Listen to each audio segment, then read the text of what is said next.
안녕하세요. TV닥터 건강클리닉의 연규옥입니다. 안녕하세요. 김윤재입니다. 네, 예전에는 이 허리 통증이 그 중년 이후에 찾아오는 고질병 같은 거였다면 요즘에는 10대부터 30대까지 정말 다양한 연령층에서 허리 통증을 호소한다고 합니다. 네, 맞습니다.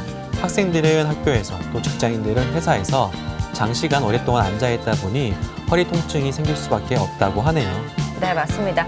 실제로 하루에 8시간 이상을 앉아있을 때 척추는 우리 몸의 몸무게의 2배 이상의 압력을 받게 된다고 하는데요. 이 현대인의 고질병, 허리 통증에 대해서 오늘 TV닥터 건강클리닉 시간에 자세히 알아보도록 하겠습니다. 먼저 오늘 함께해 주실 분 화면으로 소개해 드릴게요. 인구의 80% 이상은 살면서 한 번쯤 허리 통증을 느낀다고 한다. 이렇게 허리가 아프면 가장 먼저 떠오르는 질환이 허리 디스크, 요추, 추간판 탈출증인데 허리에 발생하는 여러 질환 중에서 허리 디스크와 감별이 필요한 질환들도 있다. 대표적인 것이 척추관 협착증인데 언뜻 비슷해 보이는 두 질환은 증상부터 치료 방법까지 차이가 있다. 허리 디스크의 경우에는 신경이 눌리면서 아프기 때문에 그 눌린 신경을 따라서 다리까지 아픈 증상이 함께 나타나는 경우가 꽤 많습니다. 협착증도 마찬가지긴 하지만 이 두 개의 차이점은 자세 변화에 따라서 증상이 나타나느냐, 악화되느냐, 아니면 오히려 좀 편안해지느냐의 차이가 있는데요. 협착증 같은 경우에는 오히려 쭈그려 앉았을 때, 허리를 구부렸을 때 편하시다는 분들이 더 많고요.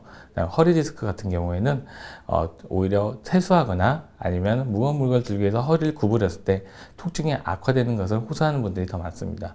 특히나 협착증 같은 경우에는 어르신들 같은 경우에 걸었을 때 오히려 다리에 파행증이 일어나면서 다리가 굉장히 아파서 힘들다 하시면서 주저앉고 쉬었다가 또 가시고 하시는 증상이 특징적으로 있습니다. 허리 디스크의 경우 환자의 상태에 따라 다양한 치료 방법이 있는데 많은 환자들이 약물, 주사, 물리치료 등의 보존적 치료로도 증상 개선이 가능하다. 하지만 한 달 이상 보존적 치료를 했음에도 통증이 계속되거나 일상생활이 불가능하면 시술이나 수술이 권고된다. 세 가지 경우가 있습니다. 첫 번째는 신경학적으로 이상 소견이 있을 때, 두 번째는 영상학적으로 척추의 불안정성이 명확하게 보일 때, 세 번째는 일상생활을 하기 힘들 정도로 매우 심한 통증이 있을 때입니다.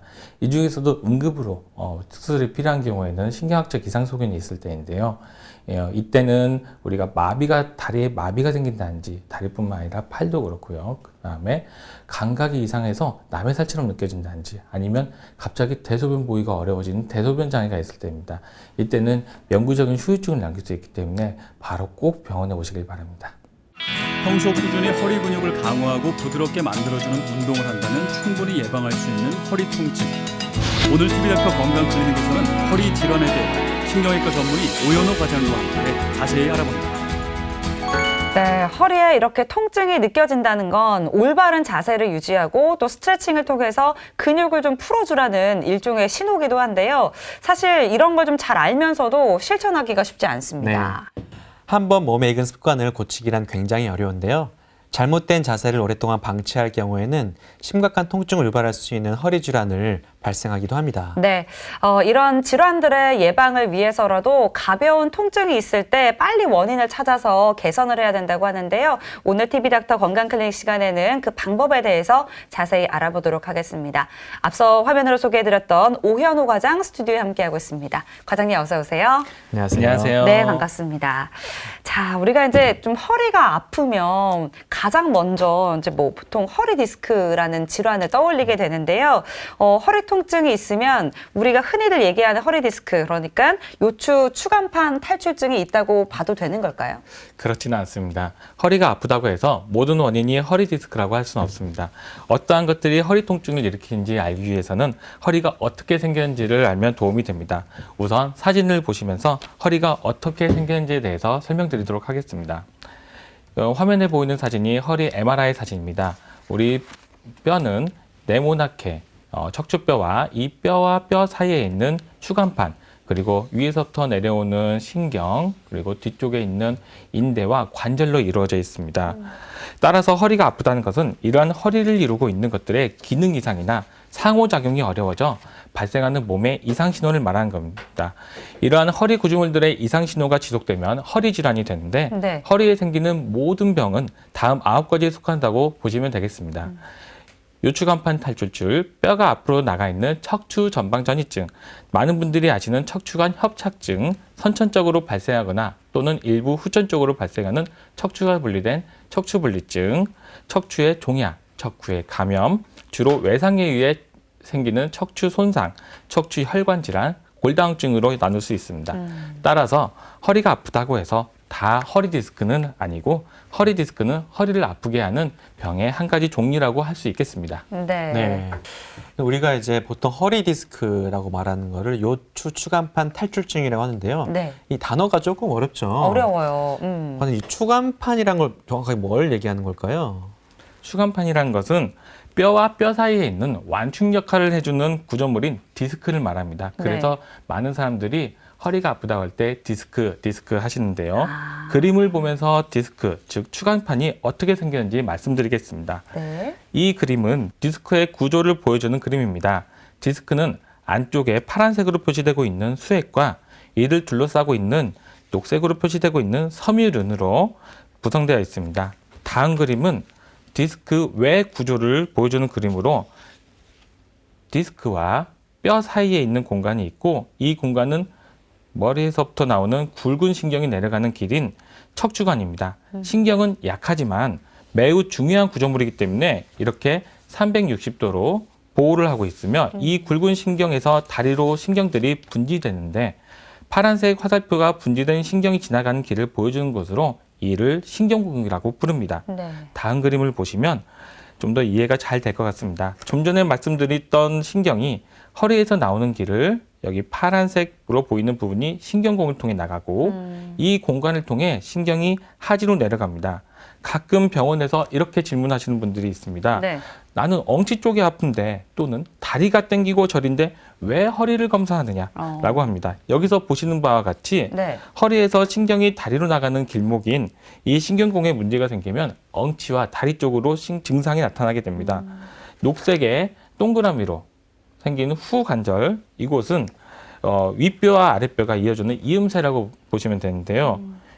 아까 전에 근골격계의 질환을 언급했던 것처럼 나이가 들어감에 따라서 디스크가 힘을 못 쓰게 되고 힘을 못 쓰게 되면은 이에 따라서 관절 쪽에 부담이 더 될 수밖에 없기 때문에 네. 이로 인해서 여기 관절에 대한 통증도 함께 동반되게 됩니다. 네.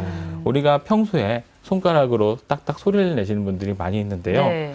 이렇게 손가락 관절을 쓰면 쓸수록 이게 두꺼워지면서 비유가 되면서 굵어지듯이 허리에 있는 관절도 마찬가지입니다. 네. 그래서 그로 인해서 관절 자체에 대한 관절통이 생길 수밖에 없습니다. 네, 그렇군요. 자, 지금 이제 설명을 해주셨던 디스크와 그리고 또 그 밖에 구조물들에 좀 문제가 생기면 허리 통증이 발생을 하는 건데요. 근데 이게 이제 나이랑 좀 관련이 깊다고요? 네, 맞습니다. 위에서 언급한 대로 급성 디스크 파열 및 외상을 제외하고는 허리 통증은 대개 나이가 들어가면서 생기는 퇴행성 질환에 의해 발생합니다. 아까 허리 통증의 원인을 관절 및 인대 사진을 보면서 말씀드렸는데요. 조금 더 나은 이해를 위해서 MRI 사진을 보면서 설명드리겠습니다. 사진을 보시면 두 개의 사진이 있는데요. 왼쪽은 20대의 젊은 남성, 그리고 오른쪽은 20대의 젊은 여성이 되겠습니다. 이 사진들은 정상적인 구조물을 지금 보여주고 있는 건데요. 허리를 옆에서 자른 단면 사진이라고 생각하시면 되겠습니다. 여기 보시면 이 앞쪽에 있는 이 부분이 디스크이고 가운데 동그랗게 있는 이 부위가 신경이 나오는 곳입니다. 이 머리에서부터 나오는 신경이 지나가는 이 척추관이라고 하는데요. 이 네. 전체가 신경은 아니고 여기 동그란 것 중에서도 검게 보이는 점점이 보이는 것들이 신경이 되겠습니다. 따라서 우리가 이 신경이 눌리냐 안 눌리냐가 가장 중요한 요건이 되겠고요. 그 다음에 뒤쪽으로 보시면 이곳이 관절이 되겠습니다. 그리고 여기에 이렇게 디스크를 둘러싸고 있는 검은 것들이 근육이 되겠습니다. 네. 왼쪽과 오른쪽을 비교해 봤을 때 먼저 근육량을 보면 상대적으로 아무래도 남성분이 여성에 비해서 근육량이 많고 네. 또한 밀도 또한 높은 것을 알 수가 있습니다. 자, 그리고 반면에 지금 화면에 새로 띄워드린 것은 80세 여성분의 영상인데요. 네. 여기 보시면 아주 구조물이 명확하게 있던 젊은 나이의 영상과 틀리게 이 환자분은 이 경계가 불분명하고 약간 흐릿하게 보이죠. 잘 안 보여요. 네. 네. 그래서 이 자체가 퇴행성 변화로 해서 노화가 되면서 생긴 것이고요. 네. 또한 이 관절면이 되게 매끄럽고 작았던 것이 좀 두툼하고 이렇게 우둘투둘하면서 변화가 생겼습니다. 관절 쪽으로 퇴행성 변화가 생기면서 관절염 아니면은 그 자체만으로도 통증이 생기게 되는데요. 나이가 들면서 이렇게 영상학적으로도 변화가 있는 것을 알 수가 있겠습니다. 네. 다음 사진은 허리를 옆에서 본 MRI 사진으로 이 왼쪽에 있는 첫 사진은 30세 남성의 사진입니다. 여기 화면에 보시면 이 네모난 게 뼈고 이 뼈하고 뼈 사이에 하얗게 들어있는 게 이게 건강한 디스크인데요. 화면에서 이렇게 하얗게 보이는 이유는 건강한 디스크는 수분을 충분히 머금고 있고 탄성이 있어서 뼈하고 뼈 사이에 충분히 완충 역할을 할 수 있는 상태이기 때문에 이렇게 보이는 것이고요. 그다음에 그보다 밑쪽에 여기 요추 4번, 5번인데요. 이 부위에 보이는 것은 위쪽에 비해서 상대적으로 좀 검게 보이시죠? 네. 이 부위는 퇴행성 변화가 있으면서 젊은 나이로 하더라도 노화가 생길 수가 있습니다. 그로 인해서 수분을 잃고 우리가 푸석푸석해지고 탄성을 잃으면서 이렇게 검게, 좀 더 상대적으로 검게 보이는 것입니다. 가운데 사진을 보시면 좀 더 확인하게 하실 수 있겠는데요. 103세의 남성분 사진입니다. 여기 네모난 뼈가 뼈 모양 자체도 네모냈던 뼈가 좀 모양새도 변했지만 이 뼈하고 뼈 사이에 있는 디스크의 색깔을 보시면 왼쪽 사진에 비해서 전반적으로 다 굉장히 검게 변해 있는 퇴행성 변화가 진행이 된 것을 알 수가 있고요. 네. 오른쪽에 있는 55세 남자 환자분 같은 경우에는 그 중간 단계로 하얀색이긴 하지만 좀 더 검게 보이고 그리고 일부는 굉장히 퇴행성 변화가 많이 진행이 된 영상임을 알 수 있겠습니다. 네. 네. 아무래도 나이가 들면서 척추도 노화가 된다라고 볼 수가 있는데요. 그러니까 네. 물렁물렁한 조직이다 보니까 디스크가 좀 가장 많은 영향을 받는 것 같은데요. 네, 그렇습니다. 디스크는 사춘기 이후부터 함께 늙기 시작합니다. 디스크는 물을 많이 포함하고 있는 조직으로 이러한 물에 의해 아까 보신 MRI 사진처럼 하얗게 보이게 되는 것인데요. 하지만 사춘기 이후에 노화가 진행되면서 디스크의 변성이, 퇴행성 변화가 일어나게 됩니다. 디스크의 변성이 있다고 해서 무조건 증상이 생기는 것은 아닙니다. 젊은 사람들한테 다리 쪽 증상이 생기는 디스크 변성이 어떤 것인 것을 보니 주로 디스크 분출 및 떨어져 나간 형태가 많은 비율을 차지하고 있습니다. 다음 슬라이드를 보시면 네. 이 뼈와 뼈 사이에 들어있는 디스크가 가운데 가만히 머물러 있지 않고 뒤쪽으로 후방으로 분출되어 있어서 여기 있는 신경을 이렇게 압박하고 있는 사진을 볼 수 있게 됩니다. 가운데 사진을 보시면 여기에 있는 디스크가 여기가 사진으로는 왼쪽이지만 실제로 환자분에게는 오른쪽에 해당하는데요. 상대적으로 왼쪽은 정상이지만 오른쪽으로 굉장히 심하게 신경근을 누르고 있어서 그로 인해서 허리가 아픈 걸로 끝나지 않고 다리까지 아픈 증상을 일으킬 수 있는 것입니다. 오른쪽 사진을 보면 이거는 실제 환자의 MRI 영상인데요. 여기 디스크가 뒤로 빠져나와서 위에서부터 내려오는 신경을 누르고 있는 것을 볼 수가 있겠습니다. 네. 자, 그런데 이게 이제 허리에 발생한 질환인데요. 근데 허리만 아픈 게 아니라고 하더라고요. 좀 특징적인 증상이 있을까요? 네, 맞습니다. 우리가 흔히 말하는 디스크라는 병, 즉 추간판 탈출증의 증상은 허리 통증 이외에 여러 증상을 유발할 수 있습니다. 병이 진행함에 따라 초기에는 허리가 통증이 나타나게 되는데요.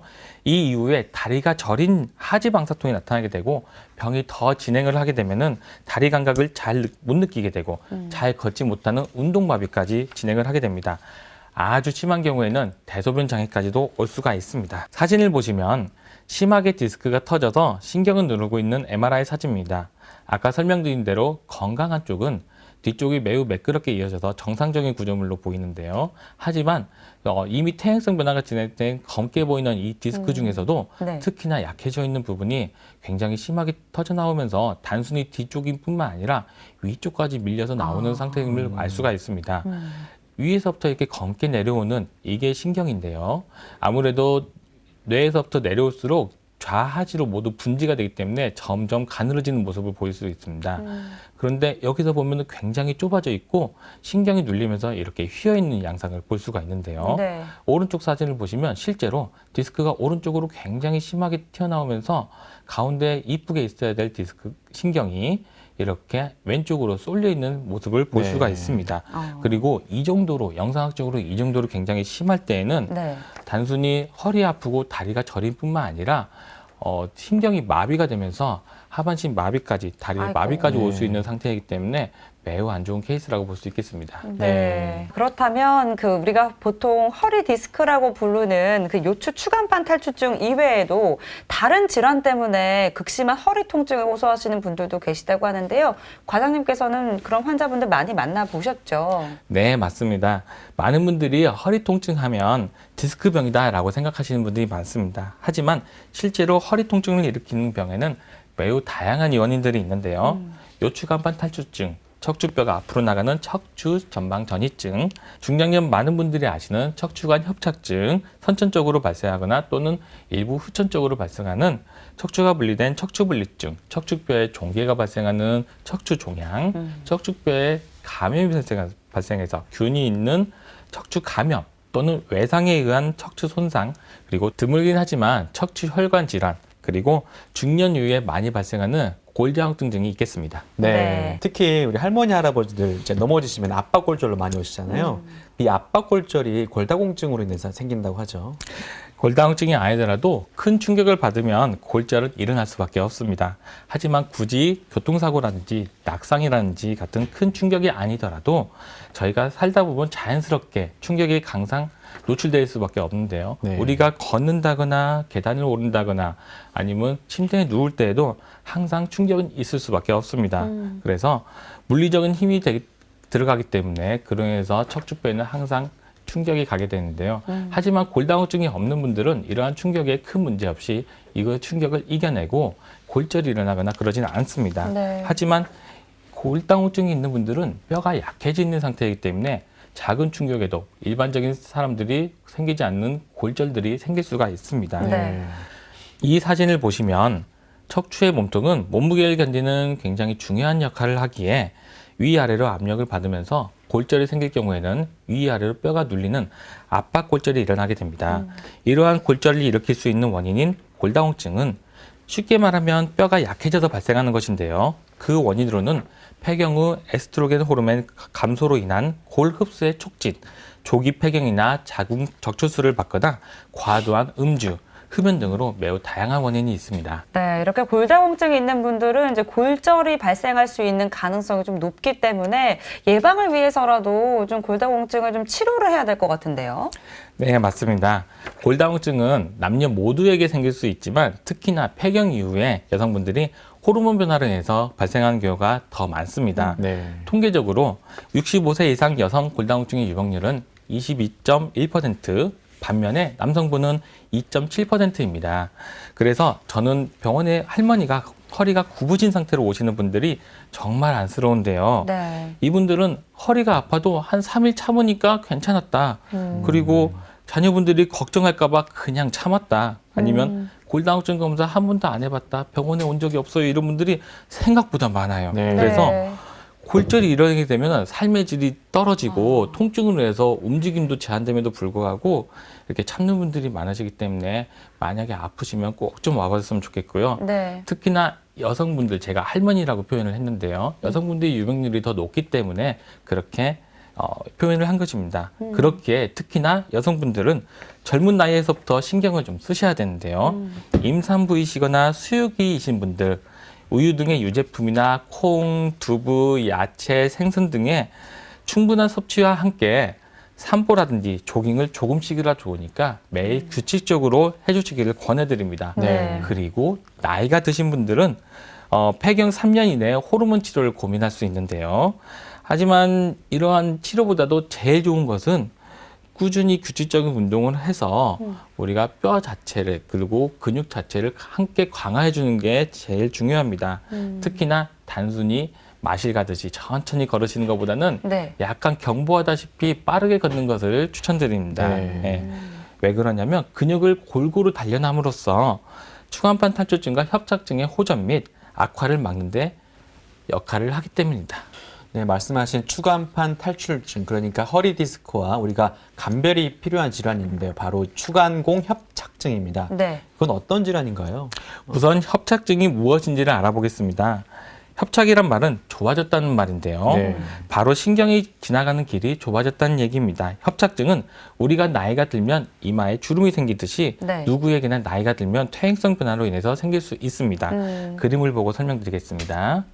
아까쯤에 한번 보여드렸던 사진인데요. 네. 사람이 나이가 들면 이 뼈하고 뼈 사이 간격이 좁아질 수밖에 없습니다. 그리고 이 좁아지는 이유가 가장 큰 게 디스크가 변성이 일어나면서 즉 노화가 일어나면서 이 높이가 낮아지게 되는데요. 네. 그렇게 된다면 이 신경공 이 여기 쪽을 통해서 신경이 다리 쪽으로 빠져나가게 되는데 이 공간 또한 좁아질 수밖에 없습니다.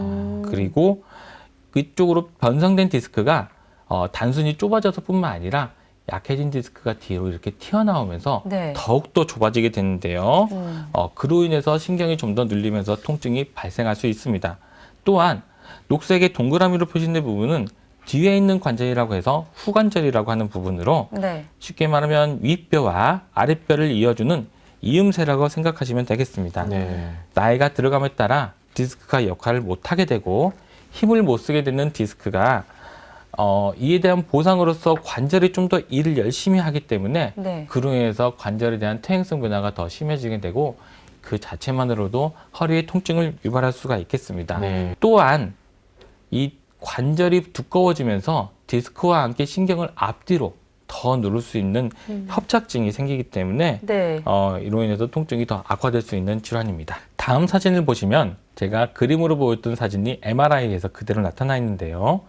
여기 뼈와 뼈 사이에 있는 디스크가 퇴행성 변화에 의해서 뒤쪽으로 이렇게 밀려나 있는 걸 보실 수 있습니다. 그래서 그 밑에 쪽과 위에 쪽 구멍을 보시면 이 전체가 신경은 아니고요. 이 신경공에서 검게 보이는 이 일부가 신경입니다. 그래서 정상의 부분은 신경이 지나감에도 여유 공간이 있어서 이렇게 하얗게 보이는 부분이 있는 반면에 협착증이 있는 부위는 어때요? 디스크가 튀어나오면서 여유 공간이 없어지고 네. 실제로 이곳과 틀리게 여기 뒤쪽으로도 검은 거 보이시죠? 네. 네, 여기 관절이 동시에 두꺼워져 있으면서 퇴행성 관절이 같이 있으면서 앞, 뒤로 신경을 눌러서 여유 공간이 거의 안 보이게 됩니다. 그 얘기인 즉슨 그만큼 신경이 많이 눌렸다는 얘기고 이로 인해서 증상이 생긴다는 것입니다.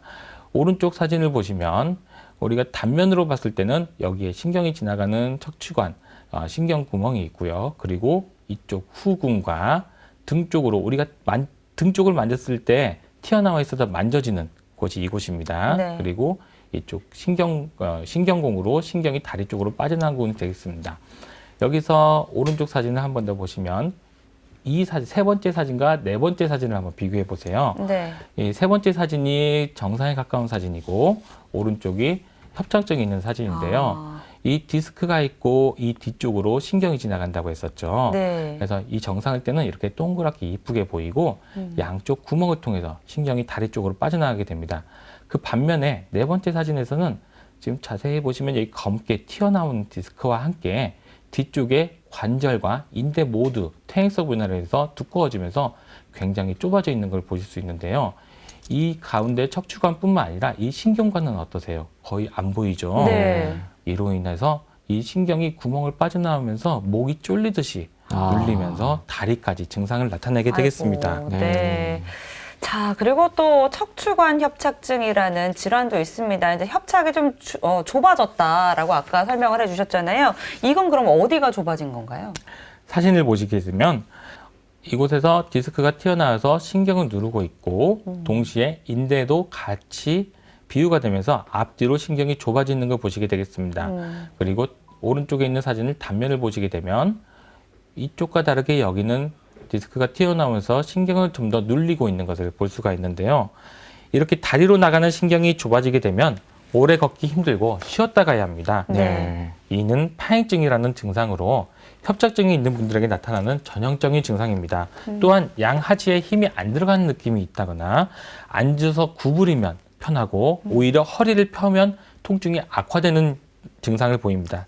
따뜻한 기온에서는 증상이 좀 더 완화되면서 산에 올라갈 때보다 평지에 있을 때가 좀 더 편한 증상을 보이고 있습니다. 허리 통증이 발생하는 원인에 대해서 살펴보고 있는데요. 이제 이런 증상이 있으면 반드시 참지 말고 병원 가야 된다. 어떤 게 있을까요? 네, 매우 중요한 부분을 지적해 주셨는데요. 네. 제가 학생 때라면 분명히 밑줄 긋고 별표까지 했을 겁니다. 네. 네. 총 3가지를 기억해 주셨으면 좋겠습니다. 첫 번째는 다리에 힘이 빠진다입니다. 실제로 감각이 이상하거나 힘이 빠진 느낌이 아니라 우리가 양쪽 다리를 비교했을 때 실제로 힘이 빠진다 했을 때는 신경학적 이상 소견이 있기 때문에 꼭 감별을 해주셔야 되고요. 두 번째는 걷기 힘들거나 걸음걸이가 이상하다입니다. 첫 번째, 힘이 빠진다하고 연관이 있는데요.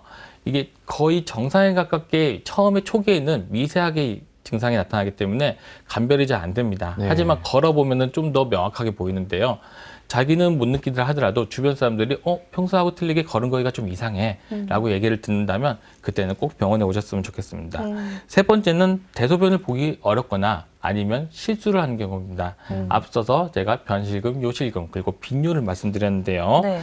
이러한 3가지 증상이 있을 때는 신경학적으로 이상 소견이 발생할 가능성이 매우 높기 때문에 꼭 병원에 빠른 시일 내에 내원하셔서 진찰을 받아보시기를 권유드립니다. 이해를 돕기 위해 실제 환자 증례 하나를 소개할까 합니다. 네. 화면을 보시면서 설명드리겠습니다. 26세 남자 환자분이셨는데요. 내원하기 2일 전부터 점차 다리에 힘이 빠지는 느낌이 있다가 괜찮겠지 하고 기다렸습니다. 그런데 내원 1일 전부터는 저녁부터 갑자기 다리가 안 움직여지고 발목에 마비가 발생해서 응급실로 내원한 환자분이십니다. MRI 영상을 보시면 이 뼈와 뼈 사이에 있는 디스크가 위쪽과 틀리게 굉장히 검게 젊은 나이임에도 불구하고 퇴행성 변화가 심하면서 네. 위쪽에서도 조금 튀어나왔지만 그거하고는 비교할 수 없을 정도로 매우 네. 심하게 디스크가 튀어나와 있는데요. 이 정도면은 급작스럽게 디스크가 파열되면서 튀어나온 지금 상태임을 알 수가 있습니다. 네. 가운데 사진을 보시면 여기서 지금 잘 구분이 안 되시지만 잘 보시면 이만큼이나 디스크가 튀어나와서 거의 신경 자체가 초승달 모양으로 엄청나게 지금 아이고. 눌려 있는 상태인데요. 네. 오른쪽에 있는 정상 사진과 비교해서 보시면 좀 더 명확하게 아시겠죠? 굉장히 신경이 심하게 이렇게 급성으로 눌렸을 때에는 실제 환자가 증상이 나타나는 것처럼 마비가 급성으로 진행을 하게 됩니다. 네. 추간판 탈출증, 소위 디스크가 파열되면서 신경을 매우 심하게 지금 누르고 있는 상태인데요. 실제로 환자분이 응급실에 내원하였을 때 실시간으로 1시간, 2시간이 지남에 따라서 점차 발목뿐만 아니라 양쪽의 다리가 마비가 진행이 되는 양상을 보였습니다. 그리고 이런 경우에 방치했다가는 영구적으로 후유증을 남길 수 있기 때문에 네. 응급으로 수술을 들어갔고요. 네. 다음 사진을 보시면 이게 이제 수술을 진행한 후의 사진입니다. 네. 디스크 전체를 제거하는 디스크 제거술 및 유압술을 사진과 같이 시행을 하였고 이후 재활치료를 통해서 완전히 회복되는 경우입니다. 이 환자의 경우에는 매우 빠르게 병원에 내원하였고 바로 응급으로 치료를 받았기 때문에 애우가 매우 좋았는데요. 하지만 이렇지 않은 환자들도 꽤 있습니다. 안타깝게도 한 달간 힘이 좀 빠졌는데 괜찮겠지 하다고 오시는 분들, 이런 분들은 이미 신경 자체가 손상을 받아버려서 영구적으로 후유증을 남기기 때문에 치료에 들어가는데 매우 제한적이고요. 그리고 치료를 하더라도 다시 회복되지 않는 경우도 꽤 있습니다. 아이고, 네. 따라서 앞에 말씀을 드린 대로 마비가 있거나 감각 저하 등의 신경학적 이상 소견이 있다면 그때는 꼭 병원에 바로 오셔서 진료받고 원인을 찾았으면 좋겠습니다. 네. 자, 지금부터는 이제 치료에 대해서 알아보도록 하겠습니다. 그 허리 통증을 좀 호소하시는 분들이 그 치료 방법을 두고 굉장히 많이 고민하신다고 해요. 네, 맞습니다. 먼저 이렇게 수술을 해야 할 것인가, 수술을 안 받아도 될 것인가 고민을 하시고, 네. 또 이제 시술을 할 것인가, 그쵸. 수술을 할 것인가. 시술과 수술이 좀 다르니까 네. 이런 고민도 많이 하시는데요. 이제 실제로 시술이나 수술이 필요가 없는데 이제 과잉 치료라는 경우가 있다고 그래요. 네, 그렇습니다. 종종 그런 경우도 있는데요. 신경학적 이상 소견이 없다면 단계별로 치료받으시는 걸 권유드리고 싶습니다. 네. 다음 그림을 보시면 네. 단계별 치료법에 대해서 서술이 되어 있는데요. 그림에서 보시는 것처럼 우선 증상이 있을지 비수술적인 방법을, 즉 약물 치료 및 주사 치료, 디스크 내 고주파 시술 등을 고려해 볼 수가 있겠습니다. 이러한 비수술적 치료에도 호전이 없는 경우, 허리 통증이 지속되어 만성 허리 통증이 되는 경우에, 또는 다리로 나가는 신경이 심하게 압박이 되는 경우, 신경 가운데 부위가 압박되어 마비가 있는 경우, 일반적인 치료로 증상이 나아지지 않기 때문에 이때는 수술적인 치료로 고려해 보시는 걸 추천드립니다. 네. 여기에 보시는 것처럼 미대 현미경 수술이나 인공 디스크 수술, 척추 유압술 등을 고려해 볼 수 있겠습니다. 그리고 다음 사진을 보시면 이 그림은 인체의 피부 분절을 보여주는 그림입니다. 신경이 압박된 위치에 따라 통증이 느껴지는 부위가 다름을 확인할 수 있는데요. 환자의 증상이 발생하는 위치를 확인하고 어느 부위 신경이 압박되고 있는지 예측할 수가 있습니다. 환자가 다리 저림이나 통증 호소 시 다리의 앞쪽이냐, 옆쪽이냐, 뒤쪽이냐에 따라서 요추 2번 신경이냐, 4번 신경이냐, 5번 신경이냐를 먼저 예측 후 영상과 비교하여 환자 증상에 맞춰 예측했던 병변과 영상학적인 병변이 일치하면 이 경우에는 시술이나 수술이 치료가 더욱 효과적인 경우가 많습니다. 이러한 경우 비수술적인 치료에 효과가 없다면 시술이나 수술을 고려해야 합니다. 네. 네, 여러 가지 치료 방법 중에 먼저 시술에 대해서 한번 알아보겠습니다. 그 시술이 가진 장점과 단점이 있죠? 네, 그렇습니다. 시술은 간단한 피부 마취만으로도 가능하기 때문에 마취에 대한 부담이 굉장히 덜한 편입니다. 그리고 전신 마취가 어려운 고령의 노약자 환자분들에게도 가능하기 때문에 이에 대한 장점을 가지고 있는데요. 이뿐만 아니라 대부분의 시술은 흉터가 거의 없고 정상적인 구조물을 유지할 수가 있기 때문에 합병증을 최소화할 수 있다는 장점이 있습니다. 반면 좁은 시야에서 하기 때문에 수술처럼 눈으로 병변 부위 전체를 확인할 수 없고 그 다음에 우리가 문제를 일으킬 만한 병변 일부를 제거하는 것이기 때문에 추후에 남아있는 병변에서 더 악화됐을 경우나 재발하는 경우가 가끔 있다는 단점이 있겠습니다. 네. 자, 요즘에는 이제 시술로 치료하는 분들이 워낙 많아서 그에 관련한 궁금증도 많이 갖고 계실 텐데요. 하나씩 조금 더 자세하게 알아보도록 하겠습니다. 먼저 신경 차단술입니다. 이건 어떤 시술 방법일까요? 신경 차단술은 시술 중에서 가장 간단한 시술인데요. 네. 다음 그림을 보시면 세 가지 시술이 나와 있습니다. 우선 첫 번째 신경근 차단술은 엉치 통증 및 다리가 저린 하지 방사통 등의 증상이 있는 경우 신경 주변에 약을 뿌려주어 엉치 및 다리를 편안하게 해주는 시술을 말합니다. 신경근 차단술이라고 해서 때로는 신경을 자르는 거 아니냐, 절단하는 게 아니냐 하면서 걱정하시는 분들이 네. 있는데요.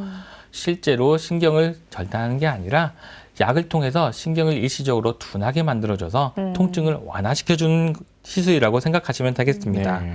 두 번째 시술인 관절내 주사는 우리가 아까처럼 설명드렸을 때 후관절 쪽이 과도하게 집중이 되면서 그 관절에 대한 자체적인 통증이 발생할 수 있다고 했는데요. 네. 그 통증을 완화시켜주는 관절 내에 약을 뿌려주는 시술이 되겠습니다. 그리고 세 번째 유발점 주사는 저희가 가장 흔한 것은 오히려 근육이나 인대의 염좌나 긴장이라고 했는데요.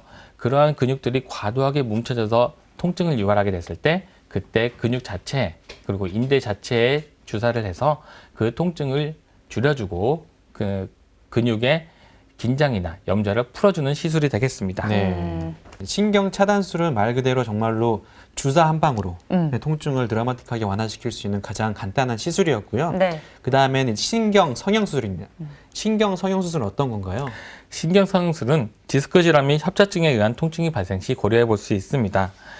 화면을 보시게 됐습니다. 꼬리뼈를 국소 마취를 시킨 다음에 진행하게 되고 화면에 보시다시피 꼬리뼈에서 위쪽으로 척추관을 통해서 병변까지 끌어올린 다음에 좁아져 있는 신경이 지나가는 길을 물리적으로 뚫어주면서 동시에 신경 주변에 약을 뿌려 염증을 억제함으로써 통증을 조절하는 시술입니다. 시술 시간이 20분 정도로 짧다는 장점이 있으나 신경을 눈으로 직접 보면서 시술하는 게 아니기 때문에 신경 손상이 있을 수 있다는 단점도 있습니다. 네. 네. 다음은 고주파 수액 성형술입니다. 요새 이제 다른 질환에서도 고주파를 많이 이용하잖아요. 이건 어떤 시술인가요? 네, 이 시술은 디스크 돌출에 의한 신경근이 눌렸을 경우에 효과적으로 생각할 수 있겠습니다. 그림을 보시면 화면에 보시면 우측으로 굉장히 돌출되어 있는 디스크가 보이며 이로 인해서 신경이 압박되는 소견을 보이고 있습니다. 이러한 경우 이 병변에 가는 이러한 가는 관을 집어넣어서 그 튀어나온 디스크에 있는 병변까지 도달하게 되는데요. 이렇게 관을 넣은 다음에 저온 고주파열을 가해 디스크 내의 압력을 낮추어 신경 압박을 줄여주는 시술입니다. 쉽게 말씀드리면 저온 고주파를 이용해서 팝콘 같이 디스크를 태워서 디스크 부피를 줄여줌으로써 신경이 눌리는 것을 줄여주는 시술이 되겠습니다. 네. 자, 다음으로 알아볼 것은 척추 내시경 레이저 시술과 또 수술입니다. 이건 어떤 치료 방법인가요? 최근에는 척추 수술 및 시술의 추세가 최소한 침수적으로 하는, 즉 정상적인 구조물을 되도록이면 건드리지 않고 하려는 추세가 요즘의 트렌드인데요. 네. 네. 이러한 필요성에 따라 많은 최첨단 기술이 발달하고 있고 많은 시술들이 개발되고 있습니다. 현재는 단순히 내시경 레이저 시술로만 불리지 않고 내시경 디스크 제거 수술로 불릴 정도로 계속해서 발전하고 있는 시술 혹은 수술입니다. 네. 그림을 보면서 좀 더 자세히 알아보겠습니다. 그림에서 보시는 것처럼 피부를 통해서 가는 관을 넣어 내시경 레이저와 고주 파일을 이용하여 파열되어 탈출한 디스크까지 제거하는 최소 침습 치료법입니다. 이 관의 사이즈는 약 10mg, 1cm 미만의 굵기의 작은 내시경을 이용해 내부를 들여다볼 수 있고 그로 인해서 병변을 확인하면서 할 수 있기 때문에 보다 안전하게 시행 가능합니다. 또한 이 시술은 간단한 피부 마취로도 가능해서 전신 마취가 어려운 노약자에게 시술할 수 있는 장점이 있습니다. 시술로 인한 흉터가 거의 없고 정상적인 구조물을 그대로 보존하기 때문에 합병증을 최소화할 수 있습니다. 시술의 적응증으로는 초기에는 디스크가 부풀어 있는 팽윤이나 돌출 정도에서만 가능했지만 최근에는 장비가 점차 발달함에 따라서 파열된 디스크를 제거하거나 협착증에도 사용이 가능하게 되었습니다. 네. 네. 자, 다음은 이제 수술 방법들에 대해서 좀 살펴보도록 하겠습니다. 그 수술이 갖고 있는 장점과 단점도 있을 텐데요. 네, 아무리 시술이 발달하였다 하더라도 수술이 반드시 필요한 경우가 있습니다. 우선 수술은 눈으로 병변을 직접 확인하고 병변의 전체적인 모양을 확인할 수 있기 때문에 조금 더 안전하고 그다음에 확실한 병변 제거를 통해 환자의 좋은 애호를 기대해 볼 수가 있겠습니다. 네.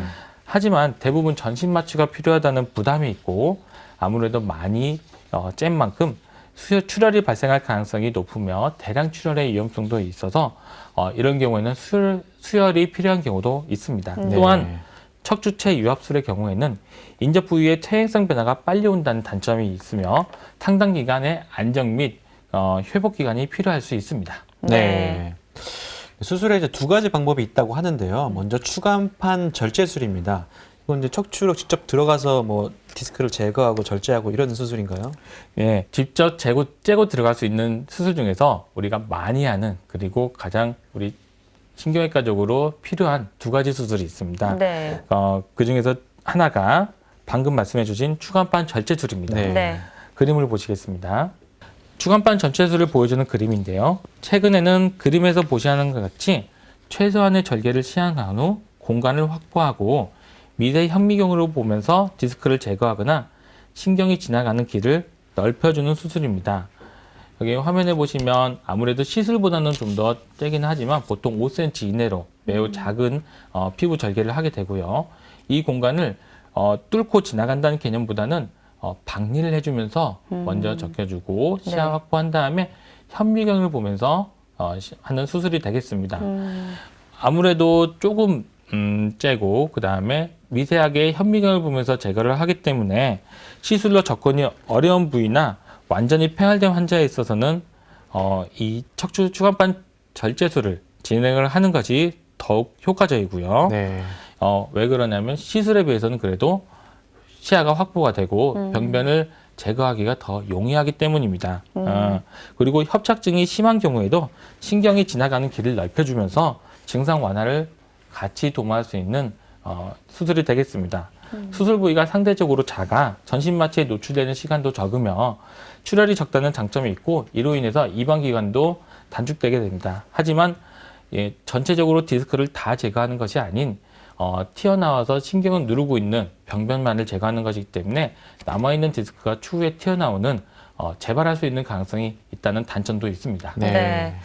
자, 다음은 이제 척추 유합술입니다. 이제 용어도 조금 어려운데요. 이거는 어떤 수술인가요?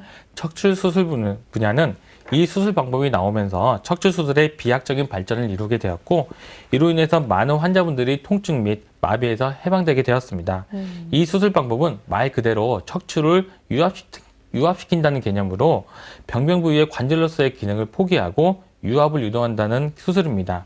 유압이라는 것은 쉽게 말씀드리면 위아래 뼈를 고정시키고 붙인다는 의미로 생각하시면 되는데요. 네. 감각 및 운동 등의 신경학적 마비가 동반될 정도로 협착증이 심하면 뼈에 불안정성이 있는 경우 아주 오랫동안 약물 및 물리치료 등의 보존적인 치료를 했음에도 불구하고 통증이 해결이 안 되는 경우 시행해 볼 수가 있겠습니다. 네. 그림을 보시면 뼈와 뼈 사이에 있는 디스크를 다 제거하고 케이지라고 하는 불리는 디스크 대체제로 물질을 삽입하여 디스크 높이를 세운 뒤에 신경이 지나가는 신경골을 넓히는 수술입니다.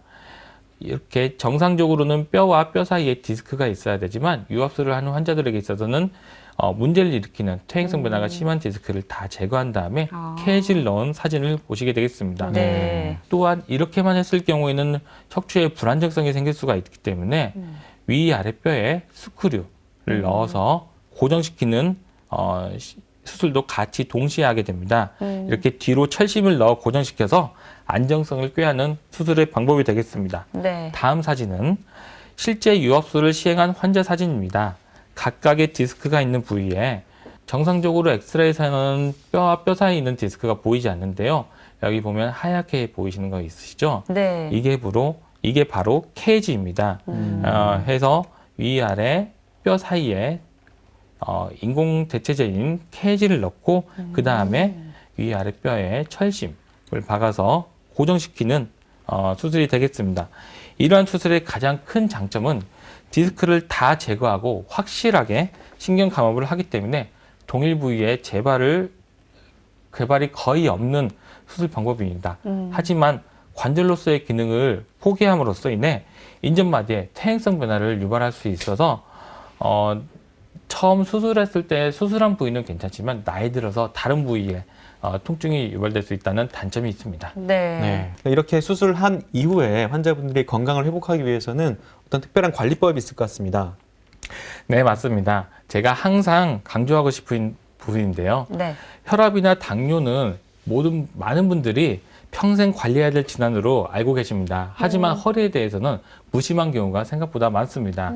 하지만 허리가 아프게 되면 삶의 질이 떨어지게 되고 그렇기 때문에 평소에도 다른 질환과 마찬가지로 평생 관리해야 된다고 생각을 하셔야 되는데요. 네. 척추 관련해서는 개개인 스스로 평생 관리해야 된다고 생각하시면서 운동을 같이 하시고요. 그다음에 문제가 있을 시에는 병원에서 해결하지만 해결 후에는 스스로 관리하시는 게 필요하기 때문에 재차 강조를 드리는 것입니다.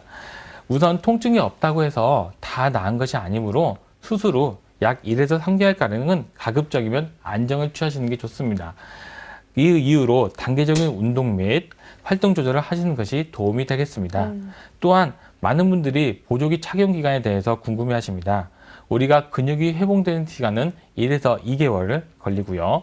이 근육 회복이 되는 시기에 보조기 착용을 통해서 허리에 무리가 가해지지 않도록 하는 것이 중요합니다.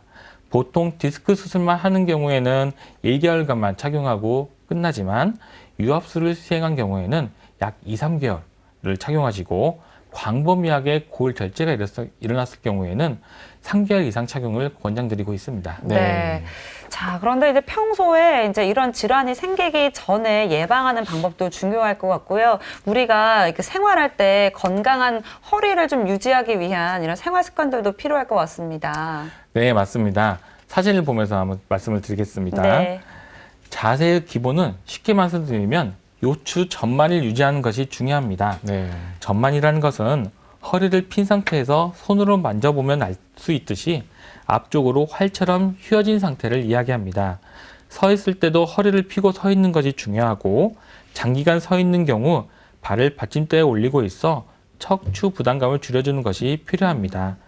물건을 들 때는 고관절 및 무릎 관절을 이용하여 최대한 부담을 줄여주며 앉아 있을 때도 허리를 세운 상태로 기대 있는 것이 필요하겠습니다. 사진에서 나와 있듯이 이들의 공통점은 아까 말씀드린 척추 전만 자세를 유지하는 것이라고 할 수 있겠습니다. 네, 이렇게 과장님의 설명을 들으니까 저희도 갑자기 이제 자세를 좀 네, 고쳐하게 좀 되는. 반성이 되는데요. 그러니까요. 네. 이렇게 자세를 다시 고쳐하게 되는데 이런 방법들 잘 실천해서 허리 통증을 꼭 이겨내야겠습니다. 마지막으로 정리 한 말씀 부탁드릴게요. 네. 많은 분들이 병원에 오셔서 저에게 여쭤보십니다. 이렇게 허리가 아픈데 어떻게 견디나요? 하지만 저도 그럴 때는 제 경험을 말씀드립니다. 저 또한 협착증이 있습니다. 하지만 운동을 통해서 좋아졌습니다. 라고 말씀드립니다. 아까 제가 말씀드릴 때 꾸준하게 매일매일 조금씩이라 좋으니까 걷기 운동을 추천드렸는데요. 저 또한 협착증이 있지만 약 한 달간의 운동을 거쳐서 현재는 허리 통증이 좋아진 경우입니다. 그래서 저도 환자분한테 설명을 드릴 때 시술이나 수술을 먼저 권하기보다는 먼저 운동을 통해서 치료하실 것을 권해드리는데요. 물론 그거는 환자마다 다 틀립니다. 네. 연세 드셔서 처음부터 심한 상태로 오셨는데 처음부터 걸으시라고 하면은 화내십니다. 나 네. 무릎도 안 좋다고. 네. 하지만 평소에 조금씩이라도 젊었을 때부터 오히려 허리를 보존하려고 운동을 꾸준히 하신다면은 건강하게 아주 행복한 삶을 살 수 있을 거라고 생각합니다. 네. 모두 건강했으면 좋겠습니다. 네, 네. 감사합니다. 자, 이런 방법들로 또 허리 통증을 이겨내셨으면 좋겠습니다. 과장님 오늘 말씀 감사합니다. 네, 감사합니다. 네, 이렇게 허리 통증이 일시적으로 나타나는 거라면 잠깐 좀 휴식을 취하고요. 그리고 스트레칭을 통해서 통증을 완화할 수 있습니다. 그런데 지속적으로 반복해서 계속 통증이 나타난다면 그 원인 질환이 무엇인지 알아내고 치료하는 것도 중요하니까요. 병원에 가시는 거 꼭 잊지 마시기 바랍니다. 네, 맞습니다. 허리 통증은 우리가 가장 잘 알고 있는 허리 디스크 외에도 다양한 질환이 있기 때문에 정확한 원인을 찾는 것이 치료의 첫걸음이라는 것 강조하고 싶습니다. 네, TV닥터 건강클리닉 오늘은 여기까지입니다. 저희는 다음 이 시간에 다시 찾아뵙겠습니다. 고맙습니다.